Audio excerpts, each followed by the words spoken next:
fair point because you are asking people to pay something extra now in a cost of living crisis. Well, yeah, of course. But first of all, I wasn't being dismissive of older people. I'm heading in that category. I'm in that category myself, so I know I'm not being dismissive of anybody.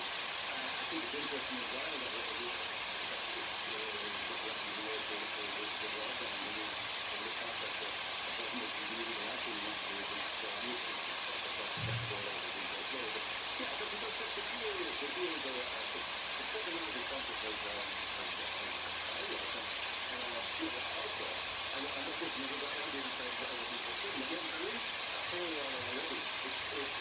a beautiful game.